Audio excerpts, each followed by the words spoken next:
Welcome back to the Move Daily Health Podcast. We are Season 2, Episode 2, and today we are going to go into speaking a little bit more about what it actually means to listen to your body.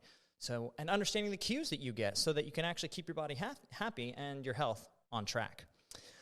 So this is about cultivating awareness. So whether that's listening to your joints or your nervous system or your gut, your hunger cues, all of the above, listening to these and knowing what to do with those signals. So last week we started to drip feed a little bit of this bodily awareness in by giving a little bit of homework, one being how to source a little bit more movement within your day, and the second to time your meals so you could actually sense how you felt after your meals instead of just eating and flying through the day. So today's episode, we're going to build a little bit on that, on cultivating awareness and how to identify when things go wrong versus when things go right, and trying to decipher any misleading cues that might be there within. And today, again, I'm sure Freyja will give a few anecdotes about the EDS population being canaries in a coal mine, but the information discussed here today is for the population at large and is going to focus on those who would define themselves as being generally healthy, okay? Now, people can always find us at movewelldaily.com and on Instagram at move_daily_EDS. And I think I actually got that one right this time. All right, Freyja, let's get started. Awesome. Thanks, Dain. So what we're trying to do in this podcast is give you some sort of idea towards what to listen to from the body, because I know I'm stating the obvious, but the body doesn't give you a nice little email or text one day and say, hey, by the way, this is what I'm feeling right now. It doesn't have verbal cueing.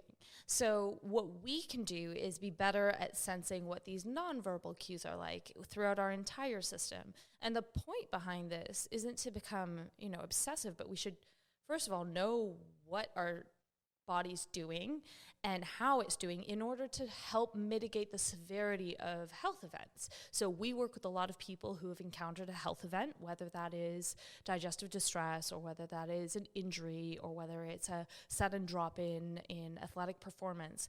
Whatever the reason is, there's always a trail that leads up to that, and it's a trail of bodily feedback leading up to the main event. A lot of people find themselves figuring out that trail by looking back in hindsight. So what we're trying to do is spell out sort of what the feedback can be like from all of your systems in order to mitigate the severity of any sort of health event. We're obviously going to encounter them throughout our life because we're living creatures and life isn't like one smooth, you can mitigate everything. But you can gather a lot more info, reduce the severity of it, improve your ability to recover as a consequence of being really well connected. And I know that Dain has had his own experiences with that. I think we all have, and injuries and illness can definitely lead to a lot of lessons. But if there's one thing that we can do with those lessons is also try to pass them on and impart them to other people in terms of what they can do for their systems before they are handed a list of like various pathologies for their body. Yeah, I mean, it's really the first line of defense is listening to your body and the cues therein. I mean, it's not a panacea, but when you pay attention, it really helps, because when all you do is outsource to doctors or to chiros or to trainers or even to like a very strict diet, then we lose control over our individual outcomes, and it becomes really hard to understand what our body's saying because we get so locked into just, letting other people solve our problems for us. One of the big things is kind of blaming age as we get older, just saying it's normal to feel really tired all the time, or I feel like my back's really sore, or that I might be gaining a little bit of weight. And I mean, if you're in your 20s and your 30s and you're otherwise healthy, but you're saying you're in pain every day or something, there's a contraindication there. Like something is wrong. And I hope you know that's not judgment, because I can speak from experience, because when I was 30, again, competing heavily for strongman, of course, I had a sore knee at one point. I'm like, hey, I just turned 30. That's normal. I lift heavy weights. Totally cool. And then this one over here decided, you should probably just get that one looked at. And sure enough, there was a hole in my patella tendon. So it's like, yeah, maybe if I'd listened to those little things and not just written them off because I was physically active and getting a little bit older, I could have prevented that from happening in the first place. So rule number one really is that the body changes over time. So old habits, old workouts, old diets, very unlikely to serve you forever. And getting stuck in And getting stuck in old rules for a changing body is what leads to health problems. So aging itself is not the culprit. It's a lack of awareness and adaptation over time. And I remember a couple of friends graduated from university. They were 3 and 2 years older than me. And so they graduated from university, and both of them got jobs that were office-based jobs. So one of them in particular went from, like, you know, swimming, playing various intramural sports several times a week, walking to and from campus, to an office job with a roughly 1 hour commute. And in a very short time period, he went from very, you know, athletic and healthy, gained roughly 50 pounds, and stated that he was just getting old. Now, this is somebody who's like 24. And the other one said something very similar, more on the side of like, oh, I'm just achy all the time because I'm old now.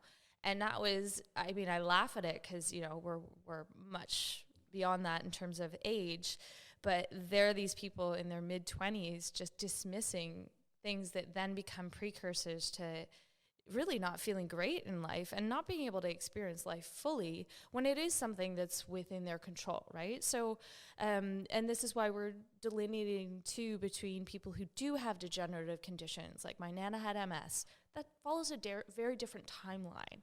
So to experience pain in those circumstances has a different filter to it. If you're defining yourself as an otherwise healthy person, you know, we can't just say, oh, it's because of age.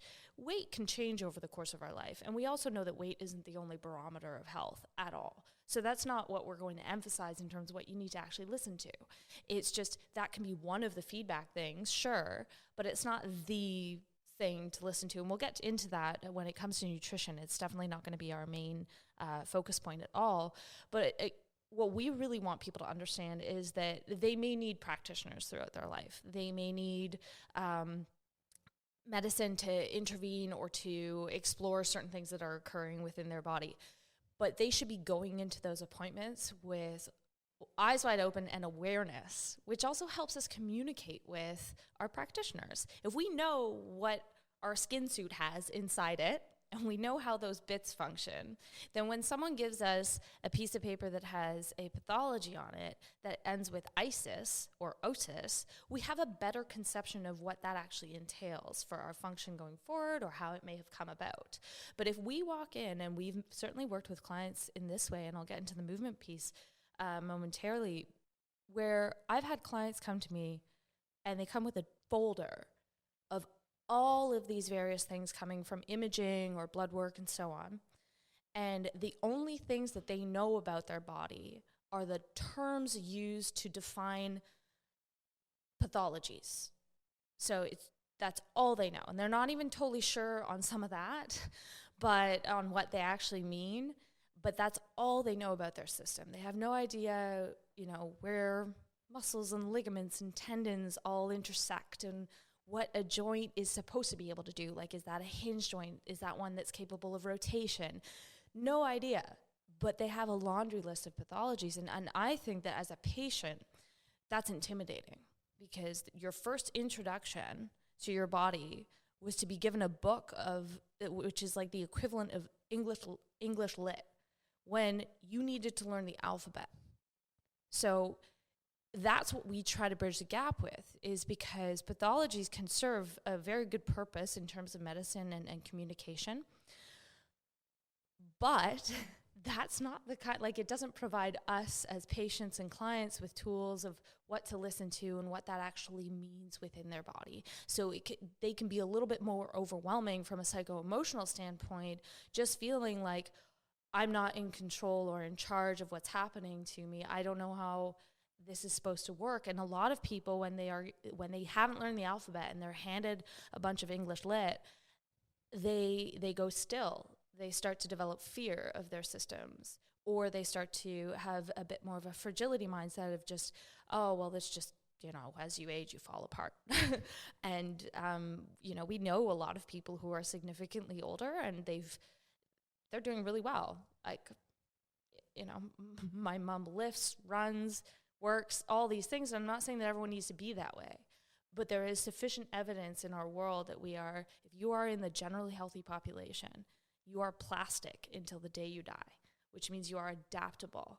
Does it mean that you should go compete in strongman at 70 years old? Yes. When you never have before? Maybe not. There's always a filter, right? There is a tipping point, and we're all our own, as our friend Cliff says, we're all our own unique snowflakes. But at the end of the day, you've got to learn, what your snowflake is made of. And then also learn that you are adaptable based on your environment and your various inputs. And our next podcast will go into that a little bit more. I know what your snowflake's made of. I really like that. That's great. But really, I mean, full of analogies today. But really, just to summarize that, I mean, like, you are more in control of your outcomes in your body than anyone else. Nobody else lives in your body. So you have to understand the rules of your body and what your body is saying to you. Because at the end of the day, what we all should be trying to do is shortening that gap between our health span and our lifespan. Because when we have 10, 20, 30 years at the end of our lives where we're not totally coherent or physically we can't do anything, I mean, you can speak to those people like, that's miserable. That's not where you want to be. So we want to shorten that gap, and it starts by redefining what normal is when you are younger. Younger being 20s, 30s, 40s, 50s, 60s, like that's younger. It's not old. And so you need to redefine normal and what aging is there. And so we have to set this baseline for ourselves that makes sense. And that starts by asking why you are feeling a certain way. So like, why am I always tired? Why does my energy always crash in the afternoon? Why is my weight changing? Why do I have mood swings? Why does my knee hurt? Why does my back hurt? But being curious about these things and then trying different strategies to actually manage those as opposed to just writing them off because you're a little bit older, or, I sprained my ankle when I was 12, so now that I'm 40, I got a bad ankle. It's like, well, we got some tools. We can probably work through that. And I've kind of joked that I think the internet has kind of numbed us with its memes about, no, my low back is hurt, so ha ha ha, I'm old. It's like, damn, internet, no, it's not true. You're better than that. So I think that's just what we're dealing with in these day and age. Yeah, it's normalized it, but without actually empowering people. Like, it's true. 80%, probably more of us in our type of society, I should say, will experience a low back event. High percentage of those people will experience multiple low back events. And, that's a huge, actually just recently bought a new textbook on that, because that is an ongoing struggle for medicine, for practitioners, for trainers to figure out, how do we solve this? And a lot of it comes down to our environment, and it comes down to a patient's education about their own body. And it also comes down to the fact that the human body wasn't necessarily built for our modern lifestyle, and we do know that. So yeah, we invented things like the gym, and we have recreational activities, and those are all very, very good things to do. And by and large, that's why we also want people to just outsource movement naturally within their day. Maybe make it less convenient by taking 2 trips to get something from downstairs instead of one. Resource movements in the day, not outsource. There you go. Resource it. Bring it back in. Did I say outsource? I did say outsource. Correct. Because we're used to telling people that they've outsourced movements. That is right. Or asking them, I should say, not telling. So within the body, when it comes to the movement side of things, I was asked probably about a decade ago, because I worked in a sports clinic. So I worked with a lot of people who got injured through training, and training with coaches or trainers. And I was asked, what do you think was the one thing that would prevent those people from being in the clinic? In a clinical setting, it meant that they had gotten hurt. They were seeing a physio, chiro, sports doc, and myself as their person to help them regain. We called it dynamic functional movement training. So to regain their performance, meaning whatever they needed to do in their life. And what I had answered at the time was that the trainer had asked the client to do something, or the client had made themselves do something without knowing why they were making that exercise prescription. So maybe the person wasn't actually qualified for it.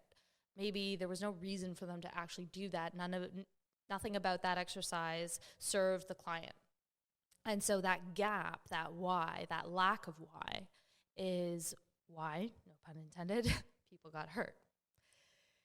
In the last decade, I have rejigged that.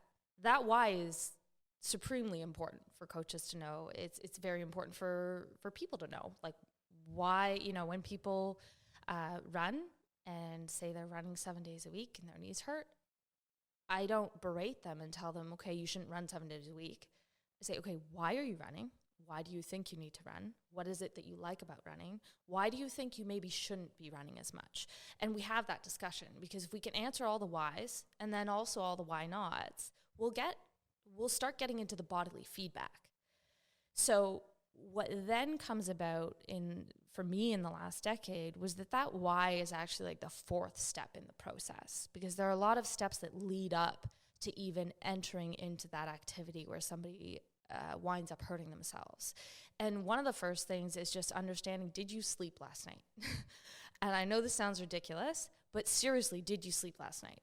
Because if you didn't sleep last night, your resilience and tolerance and tissue tolerance and your reactivity will go down. Everyone knows that if you slept very little and then you go out driving, your reaction time might be lower. But people don't calculate that when it comes to gym or exercise-based activities. But the same is also true there. So if you're not as reflexively strong that day, then maybe that's not the day to be doing something that's a high-level complex skill where you really need your whole brain to be 100% in your body that day. Consequently, that's also not the day to push to fatigue. It's the day where I say you should practice LIT. Everyone's familiar with HIIT, thanks to social media, high-intensity interval training. It is very effective. There are many different ways to apply that. If you look at some of Martin Gabala's work, we've done a podcast with him. There are ways to apply it that don't actually involve you winding up in a pool of your own sweat and potentially blood from ripped calluses. Nothing gross. But I say you should practice LIT, low-intensity interval training. We need to copyright that. Trademark it. There you go. So the whole principle of LIT is like, it's not as sexy, so it's not what people see out there, but it is so important, because even the most high-level athletes don't work at that crazy high capacity day in, day out. And embracing all of the gray zones in between is what will keep you healthy and help you manage things. And it also prevents you from beating yourself up for I'm not trying hard enough, I'm not constantly sore. It's like, well, you really shouldn't be. Being sore can help with buy-in. Being sore will occur if you do anything new for the first time. And that can be a marker of some good things metabolically, but it shouldn't be the status quo. And so to bring this back full circle, like, that's the first assessment of the day, well before the exercise prescription takes place, is, did you sleep? What is your actual read on your recovery? That tells you what you might need to adjust for your day. Aside from that is being in your body. And so I'm going to borrow this from our friend and colleague, Mike Fitch. He says, put people's brains back into their bodies. And we believe that because most people walk around day in, day out. And if they don't really tune in, they can be so brain heavy up here, even while they're exercising, that, again, that's a reason that mishaps can happen. The brain carrier. It's the brain carrier. Not a body. And there are a lot of people where we ask them to, like, move their toes, and they look at their feet as if they're from a different body. They can't move their toes at all.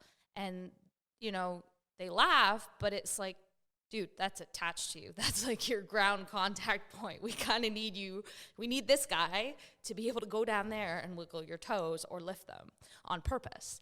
And so the first one was sleep. The second one is, are you in your body?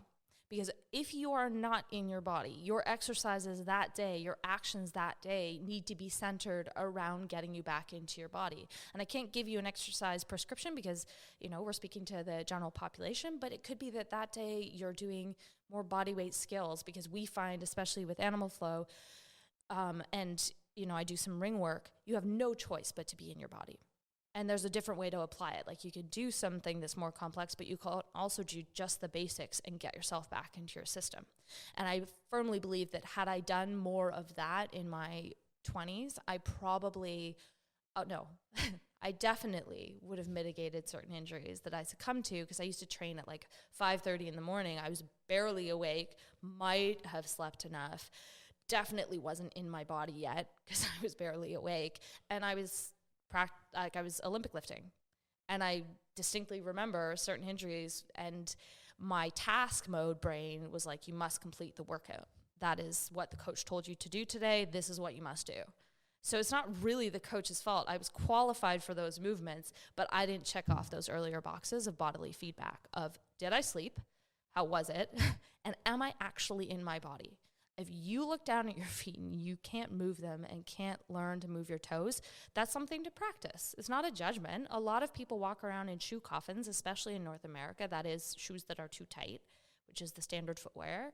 And so they lose that capacity to connect with it. They're your ground contact point, though, and they provide such a wealth of information upstream to your knee, to your hip, to your low back, that if they're not working well, we know that the coupling through the rest of your body can be compromised. More importantly, the information through the rest of the body can be compromised. It's diminished. So that would be the second one, are you actually in your body? And then the final one is figuring out what all the parts of you actually want that day. So if you've listened to your body, you tuned into your body, you found what may be moving well, what isn't moving well, then you need to decide, okay, if I am feeling really achy and I'm feeling really tight and I haven't been doing much, then the answer is A, you need to move.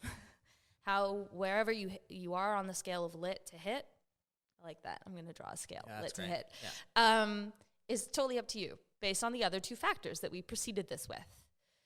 If you're sore and achy and all of that, and you have been moving a lot, then we know you need to lower the octane levels of your workout and hit more of the lit stuff. Maybe go for a walk kind of thing. But the decision that you make there has to be one that respects what all parts of you want to do. So we already got a read on your system, and we have to take into account your ego and your inner coach and your long-term mindset. So your ego is the one, and I don't want to vilify that word. We all have ego. It's what drives us towards certain things. It can drive a lot of people to accomplish great things. It can be attached to our purpose. But our ego can get talkative, Don't let it always run the show. when it comes to training, because we see accomplishments we've done, or we see accomplishments other people have done, and that can be a wonderful motivator. But if those other two, the sleep wasn't hit and the body's kind of like, I don't know where my feet are, never mind the rest of my joints, then the ego could actually be really harmful, because it can be like, you need to chase that PR, or whether we're talking about lifting PR, running PR, whatever it is, and you need to go way up there on the hit scale of things. Then if you play into that, then we can get disaster, because all the parts of you weren't well coordinated. That guy just got to yell over all the others and be like, let's go. And then next thing you know, we've got aches, a rep didn't go super well. And instead of thriving to be able to recover hard and train the next day, because of that decision to train a certain way that day, you're finding that now you need to take a week off to recover. So that's just one example of it. Obviously, there's a massive grayscale there. So that's the ego part of you.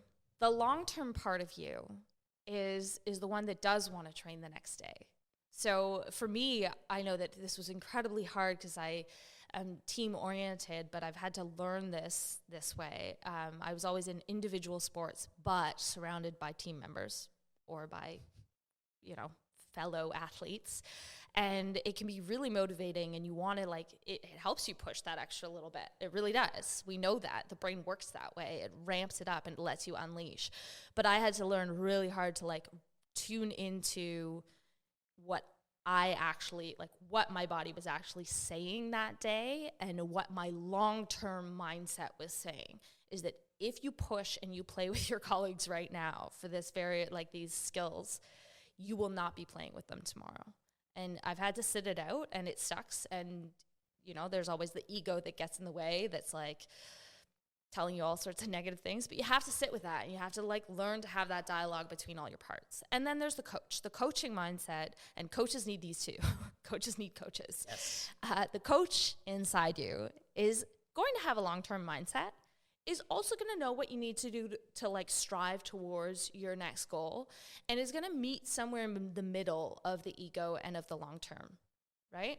So it's going to play into your wants, but it's going to have the long-term mindset as well. And if you put on a hat and it's like, what would your coach say? Meaning, what would anyone other than yourself say? And the coach would say, no, don't do that today, then that's definitely the one to listen to. So, or maybe they say you can push a little more, have fun. But that's just one example. And so all of this full circle is where why is very important. Knowing your whys, knowing your why nots, crazy important in terms of exercise prescription, mitigating health events, which is all about that's what building awareness and cultivating curiosity about your system is about. I think I said about like 5 times. Sorry, guys. But if we backtrack, what precedes all of that is, did you sleep? What's your recovery like? Is that on point? Have you earned the right to push your system?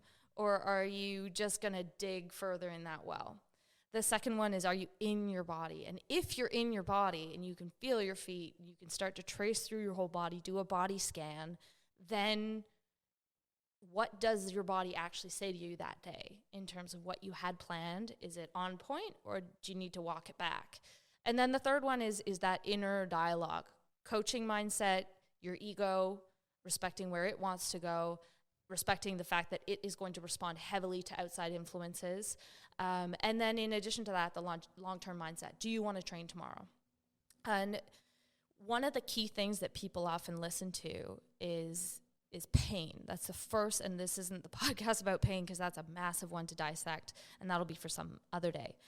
But oftentimes people have skipped through all those stages. They'll say, I'm tired, but then they'll override that and do something else. So they wait until pain gives them a signal that, oh shit, I should have been paying attention. If you're experiencing pain, that's like the straw that broke the camel's back. And it might mean that like you jammed a finger on a bar, or it might mean that you like sprained an ankle landing a jump oddly, or it might be something much worse. But suffice it to say, that's kind of like the end of where there were red flags, and we can catch a lot of those if we pay attention to those steps beforehand and listen to what the bodily system is about. And when it comes to toughness, I know a lot of people are like, oh, but you have to push through things to build toughness and resilience. And I'll agree and disagree with that. Yeah, we do need mental toughness. And by and large these days, in much of our society, we can build some of that awareness of our own resilience through training. Like we can realize, hey, I'm actually capable of more than I thought I was, which is awesome. And I think that that's really important. It also helps people feel confident in their bodies, in themselves, and in their self-agency as they go through life. And then there's that really fine line between having that toughness and being able to push. I think that you can do all of that while still respecting everything I've already laid out about your body's feedback and status. And then there's this like little fine line, and it's so easy to jump right over into the ball pit of stupidity. It's just like, whoop, there we go. and usually, and I'm saying that as someone who's done that, where I was training with someone who's like way stronger than me, and I have this vivid memory. I had some ribs that were dislocated, and she's like, let's do overhead squats. And I was good at those, and I loved those, and I was like, oh yeah, I can do those with dislocated ribs. It was silly. I know I shouldn't have done that. That was like a while ago. Narrator's voice, but no, she could not. No, she could not. Oh, I did it. That's the problem, is that I did do it. But what did I prove? Nothing. I proved that I needed to go get treatment and that I needed to take more time off than if I had not let that get the better of me. And toughness has a place. There are times when we have to push. And what I trained a pair of our Olympians. They were in a pair sport. And I didn't run this by her, so hopefully she doesn't mind me saying the story. But she was at Worlds, and the night before we were discussing, and I said, just like, don't eat anything new. And she said, got it, won't eat anything new. I don't know why I had that nudge. Anyway, she didn't eat anything new, like new foods to her, but what she did eat gave her food poisoning. So she was up all night puking. Her poor little face was like covered in petechia, like pinpoint bruising. And so she had a competition the next day, and it was in the evening warm-ups usually happen in the morning. And so our conversation was about, okay, how do we do this as safely as possible? Because we know you didn't sleep. We know that your body is telling you, like, you are running on empty and you are dealing with a toxin. She was obviously done throwing up and stuff at this point. But we know that your body's been through a massive health event. We know you have the capacity to do this. And it was important to her to do that. So she had to draw that line. If she was still actively sick, I'm sure it would have been a very clear-cut no. So what we did throughout the whole day, throughout all the warm-ups and stuff, is still communicate. It's like, okay, have this to make sure you have a little bit of energy. And all we were doing was mitigating risk. And they did incredibly well. And it was just amazing to see what the body can do under that. That is an extreme circumstance where an athlete is trying to qualify for the Olympics. It's like it's a once or twice or maybe 3 times in a lifetime opportunity for certain athletes, if they're 3 times if they're lucky, or not lucky, sorry, age-wise, wherever it lands in their cycle. So that's an example of some crazy toughness. And I think that sometimes that gets misconstrued, especially on social media, that we all need to be that tough all the time. And that part's not true, because that's an Olympian candidate who was pulling out all the stops to make a massive dream happen that she's trained for years for. That's different than if you are, going about your days and you go to your workout, you haven't slept well, you're not really in your body, and you've got a lot on your brain, and then all of a sudden you jump into a workout and you really push it and you try to get past that barrier of mental toughness. That's not the day.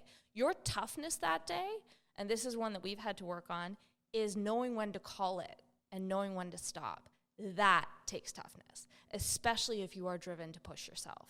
It takes toughness to step back and to actually accept that as the best decision you could have made that day. So I just want to make that little delineation of but Freyja, this whole lit thing sounds like you're a softie. Okay, yeah, but like we've both experienced what it means to be too tough too often, and that's what we need to sort of balance against, as it were. My too tough too often was, again, the knee thing, but then me being smart was not going to Worlds the next year because it was too soon after I had my knee repaired. And it was a tough choice because my doctor said, I mean, yeah, you can, but the odds of you re-tearing it are, probably 50-50. Yeah. And so I had to make that gut call and just be like, nope, I believe in myself. I can work hard and get back. And sure enough, I did get back, and I had my best placing ever with Freyja's coaching and training more responsibly and listening to my body more so I wouldn't get hurt again. So again, there is a time and place for toughness, but you can't be tough if you're not smart. So I think that's a big takeaway. And just another quick thing too is, you can back me up on this if not, but I think the most often times that people get hurt, it's not when you're doing the big lift at the gym. It's almost always like when you're putting the weights away after when you're not in your body, or after when you go home and you go to sit down and then you've sat on your arm. I just had a client the other day who has a former rotator cuff injury, and he's doing great now, but he's been renovating home all week, just busting himself, not sleeping very much, not doing any of his daily body care homework. And he was trying to fit in a deadlift session really quickly between his painting, and he was trying to do a corrective exercise between deadlifts and just went to go down to the ground, and he was like, uh-oh, shoulder, no good. And he was fine, like nothing bad happened, but it's like that's a warning shot because he just was not present in his body. And further to that, like our emotions are stored in our bodies. And when I say that, a lot of people go, oh, that's not possible. But if you think of stress is the easiest one to connect to. If you think of a really stressful event where you'll be really heavily, I can't speak today, in your brain and out of your body, it usually isn't until that stressful event has started to lower that then you become aware of all the tension. Your neck hurts, you've got headaches, your shoulders are like rigid, your hips hurt. Maybe you go for a massage and all of a sudden, because someone's actually bringing life back to your tissue, you're aware of how rough they are, how tough they are. And that's just because stress can, the adrenaline of it, again, can't speak, tongue is like on a different planet. You're doing great. Thanks. Again, the adrenaline of it all will reduce our sensation. And it does that for a reason, because we need to go and like run through things. So if you're sitting and you're a ball of stress and you haven't moved regularly, you need to start moving, because that's the way that your body is actually hardwired to want to process those things so that it doesn't become a massive knot of tissue. And when I say moving, that means go for a walk for 20 to 30 minutes. That is, by and large, one of the best things you can do to mitigate that stress response. If you feel like you need to sprint because you're that stressed that you're kind of in fight or flight, if you're qualified to sprint, go for it. Add in some bursts and sprints. You will feel miles better, but more importantly, your body will have processed that tension and emotion instead of just storing it and becoming a gradual like cinder block. The same is true with anxiety. So I go right back to what I said before.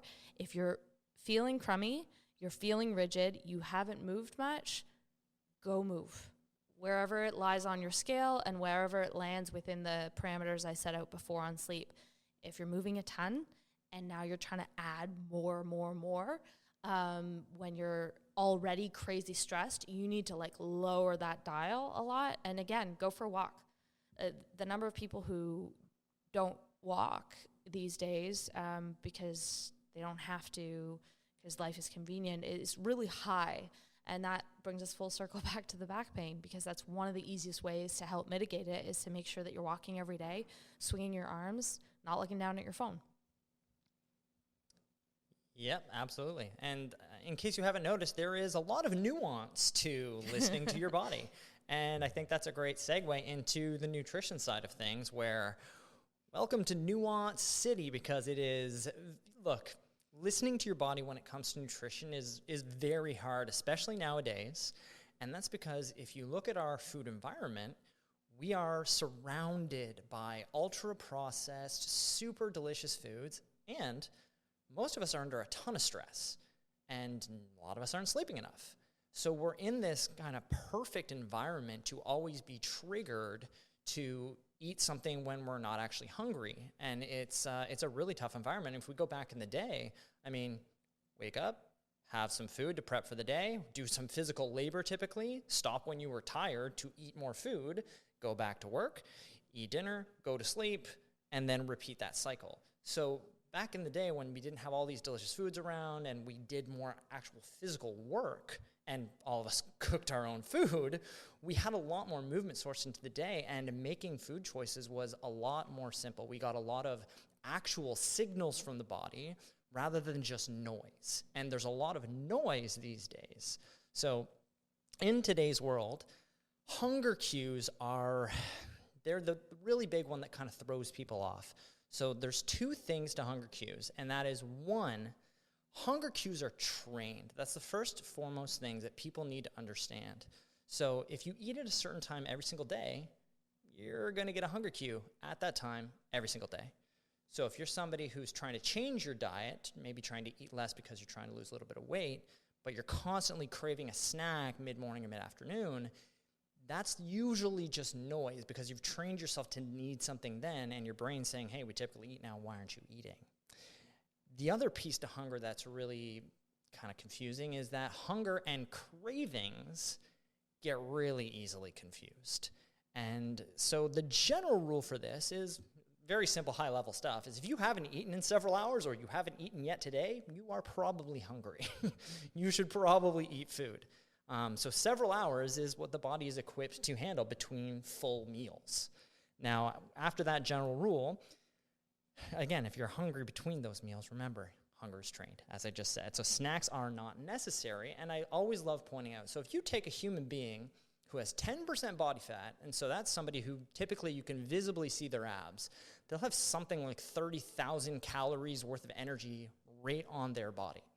So you probably don't need to snack between meals. You've got enough on your body to last you between meals. And so if you're constantly snacking, you're basically training the body to always need exogenous inputs and to never have to use what it's got on the body.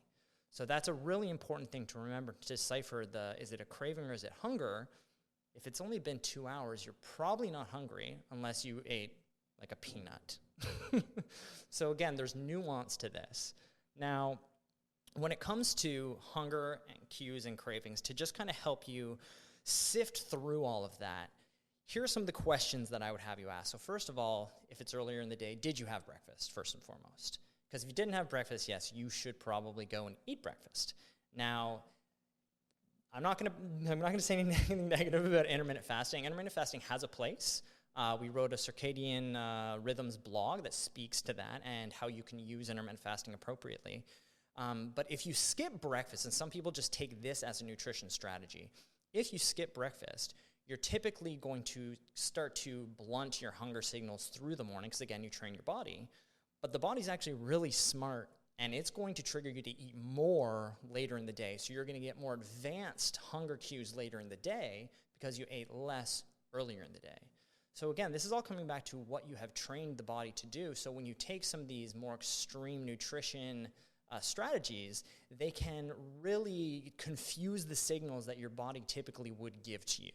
So again, one of those questions is, did you eat breakfast? And that'll give you kind of a little bit of insight of, am I hungry or do I have a craving?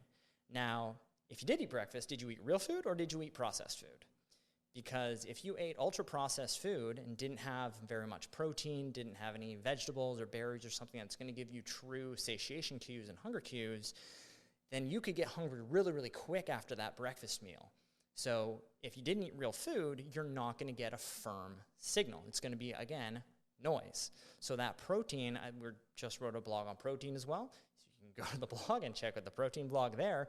But it's very important giving you these very regular and on-point hunger and satisfaction cues.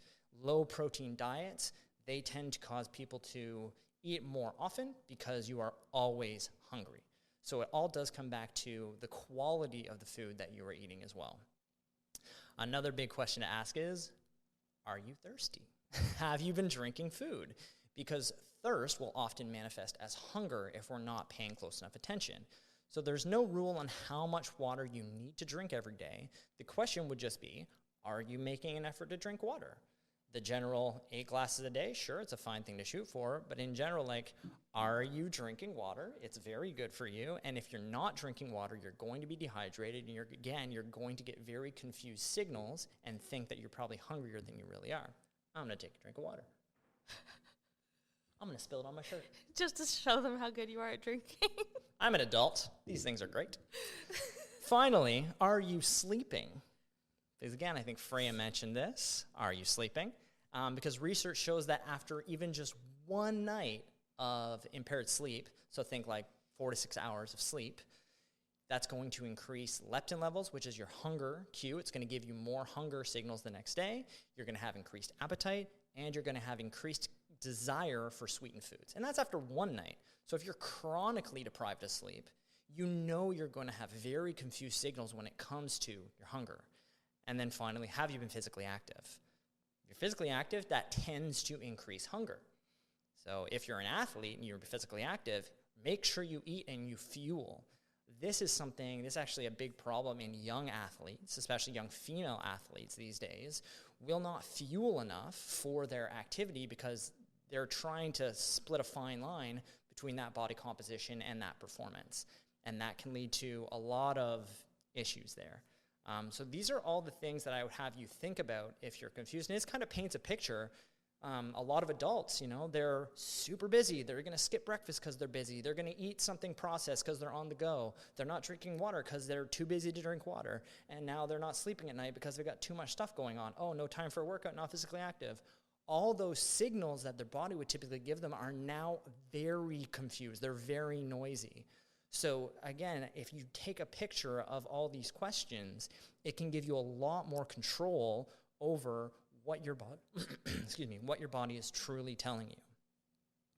Now, the one place where, again, nuance jumps in is if you're trying to lose weight. And again, this is a very specific goal, but it is a very common goal these days.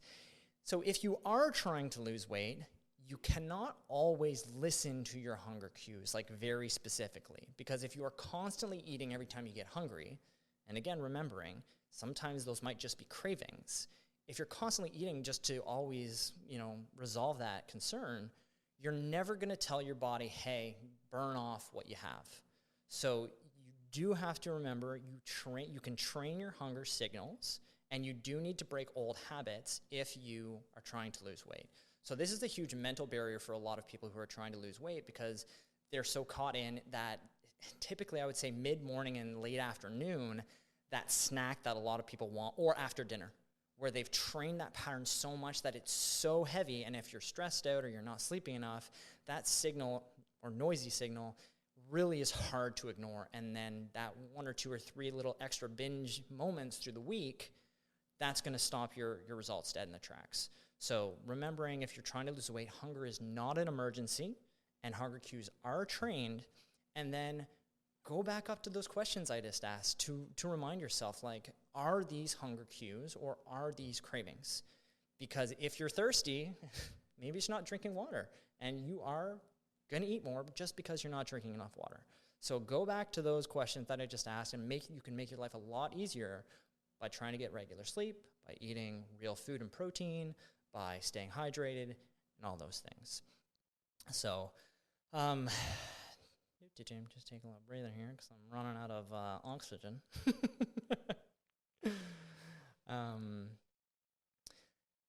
And so if I just kind of go back to that younger population that tends to, fall into the trap of trying to be athletic, trying to lose weight, some of the other signals that you can get from the body that are going to tell you might need to eat more are, for example, are you lightheaded? Are you dizzy? Can you not focus? You probably need to eat a little bit more. Can't sleep at night, or you're waking in the middle of the night. And this is this is any age. If that is what's happening, your cortisol or your stress hormones are probably off, which generally means you're not eating enough. So if those sleep habits are off and you're waking up in the night, again, that's another signal to say maybe you should be eating more throughout your days. Constipation. It's another huge signal that the body sends to you if you're not eating enough, or especially if you're not drinking enough water. And again, not drinking enough water is going to affect the diet.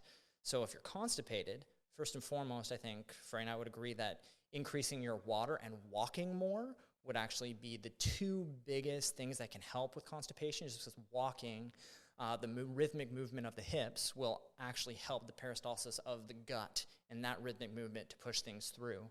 But if water and walking are right on point, then really check in to see if you're eating enough food, period. Don't just default to fiber. Look at what are you doing with the diet, because that's going to have a really big input there too.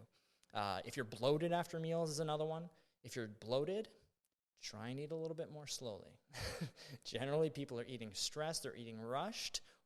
Or if you're rapidly overeating food, that's another one you can get to. Or if you're going too long between meals. But bloating is another one where try and slow things down and then just investigate, like, how long am I going between meals? How often am I eating? And that can help resolve that as well. For women, what's happening with your cycle?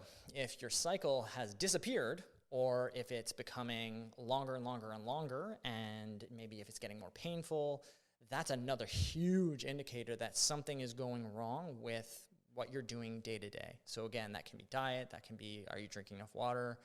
Can you just exercise versus food if that's off? But again, that's not a normal thing to become amenorrheic. A lot of young women athletes do become amenorrheic, again, trying to draw that fine line. But if you look at all the research on that, the best performing female athletes are the ones who maintain their period and do not push it to that level where now they're losing performance and losing their period. Headaches are another huge one. If you have a headache, you're almost surely either dehydrated or it's time to eat, or you've just been having way too much caffeine. So definitely check in on the caffeine, because that'll get you too. And finally, energy crashes and mood swings. Pay attention. It's not normal to have energy that just crashes, especially like within half an hour after a meal. That is not a normal thing to have your energy totally crash, or if mid-afternoon you're constantly dipping down. It's really not a normal thing to feel totally like trash at those times of the day. And rapid mood swings. If you're irritable and your mood's all over the place, what kind of foods are you eating? Like, check into that. Are you eating real food, or is it more processed or eating on the go, you're running around? And see if it is enough food. All of these questions, again, it's redefining like what is normal, what is the baseline. Because if you just write these things off as they're just a normal thing that we all deal with because we're busy, then you're not going to look into them. But they're not normal. If you're trying to be healthy, you need to look into those things. And I just want to make one last thing on protein here. again, why it's so important is it is important for hormone production, for neurotransmitter production. So if you don't have enough real food or protein, you're going to lose control of your mood and of your appetite and all of these things just because you don't have enough real food in the system. So again, all your signals just become noise. And fitness has normalized super lean and super skinny, and that's where some people happily and healthily sit, but it is a very inaccurate representation of the population. Like, some people are there, but it's not normal to be super lean and shredded all the time and super skinny. You need to put your body first, understand what your lifestyle is, and check in with your reasons behind chasing super leanness if this is something that's constantly having you kind of fluctuate up and down with those things.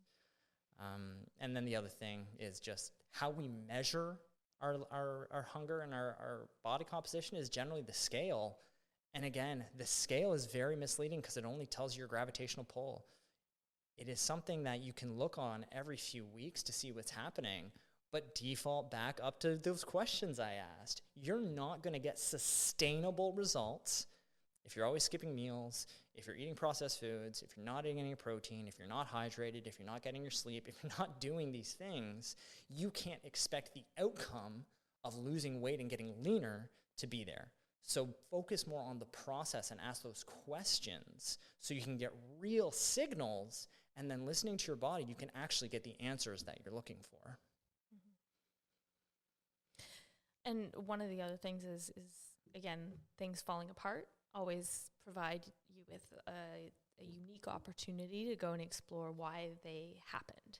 Because if you take the mindset of having awareness and curiosity instead of being obsessive or fearful, or just under the impression that you're disconnected and someone else is in charge.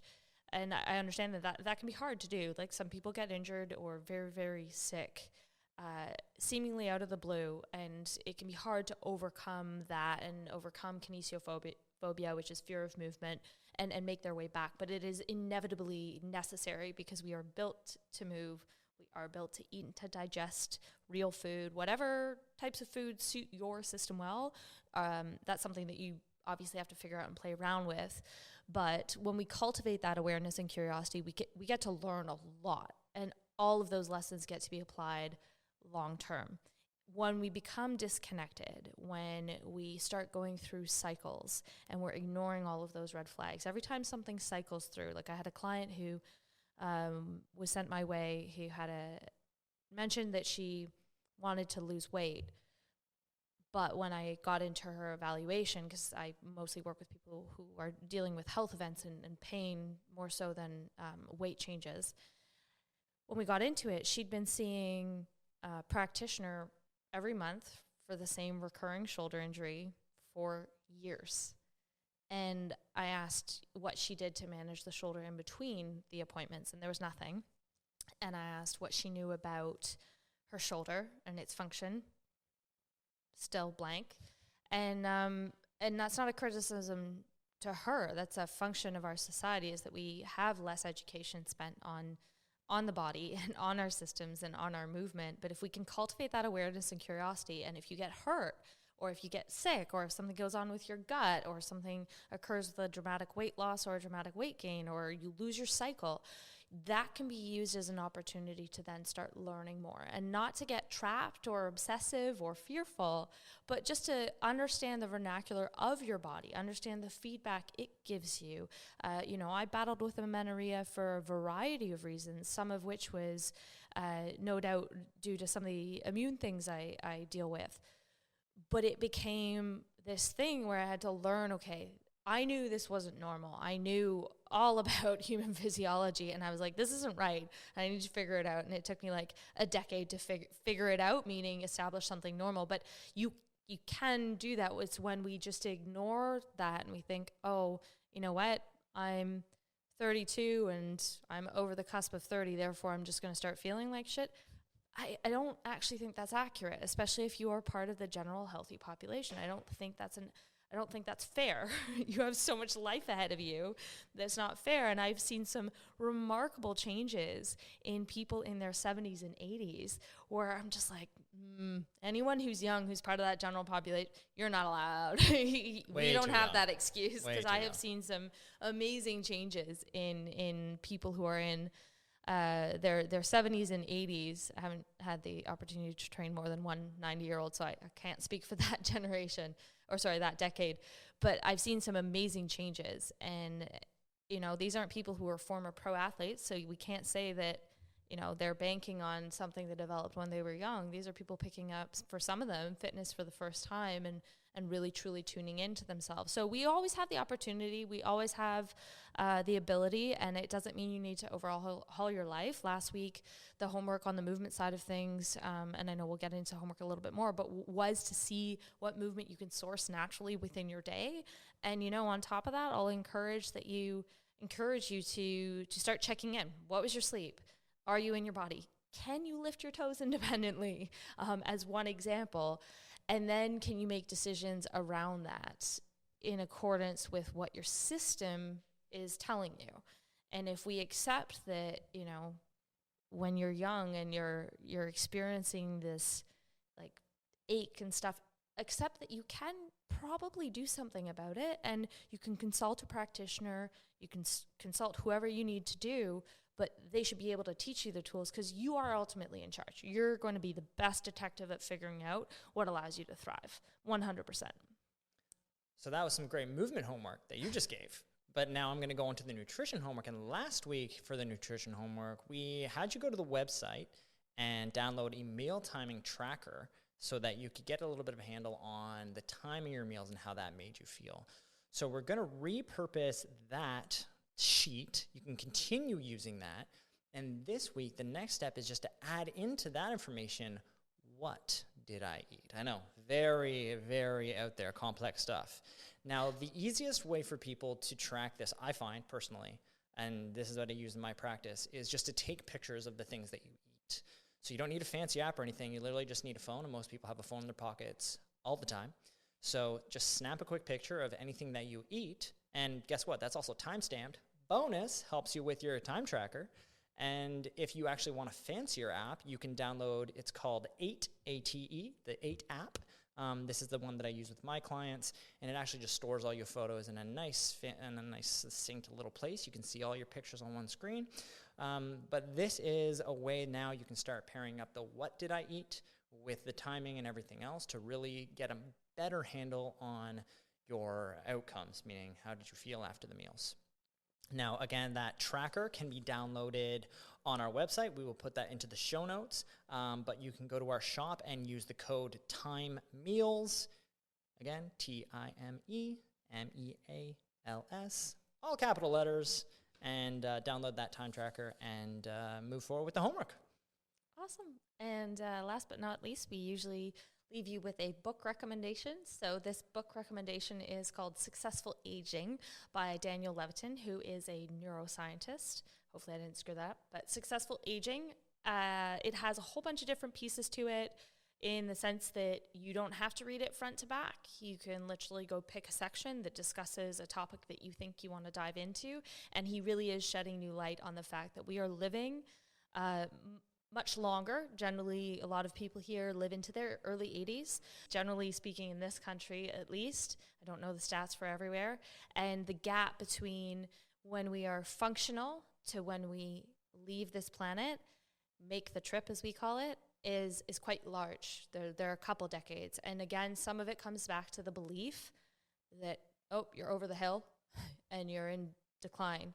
Instead of realizing that there are actually some amazing things that people can do and explore and learn within their last couple of decades of life. And anyway, I think that it's a good book for people of any age to read, really. Also because sometimes there's a degree of ageism in younger people. Oh, yeah. Starts at random times, I mean, I get it. One of my clients' 5-year-olds asked if when we said he could lift something, he said, no, by then my dad will be dead. And we were just like, great. Okay. So perception of small children is humorous, but we tend to keep that ageism up when we understand far more. And you hear people say that they're 30 and now they're over the cusp of any sort of, success in life, which is especially physical, which is at odds with the truth. So, Successful Aging by Daniel Levitin, and we'll link it into the show notes. Absolutely. Great book to give everyone a little perspective on aging and what is possible. So quick little recap here. I think the big takeaway is, again, redefine what's normal for a lot of people. Don't just say, hey, I'm old, so these things are happening. You are the number one person who lives in your body. You're the only person that lives in your body, and you are the person who should know the most about your body. So when it comes to movement, know your why. Be in your body, live in your body. And when it comes to physical activity, have those three voices in your head. The ego, have the long-term, and have the coaching mindset. And that's going to help you determine if you should be pushing through those workouts or not. And then on the nutrition side of things, again, we're trying to decipher between the signal and the noise. And a lot of that's going to come down to those typical habits that you have day to day. So always go back and ask those questions about why something is happening to you. And it's like, hey, did I eat breakfast? Am I eating protein? Am I eating real food? Am I drinking water? Go back to those questions, recycle them, and that's going to help you figure out why you might be getting weird cravings and not being able to stick to listening to your hunger cues and eating to actually fuel for the lifestyle that you lead. So I think that is it for this episode of the Move Daily Health Podcast. Thank you, Freyja. Thank you, Taylor. For those listening, that is our filmographer over there. She's taking care of everything. Filmographer. I don't even know what words I'm saying. Anyway, thank you to everyone who's here, and we'll see you next time on the Move Daily Health Podcast.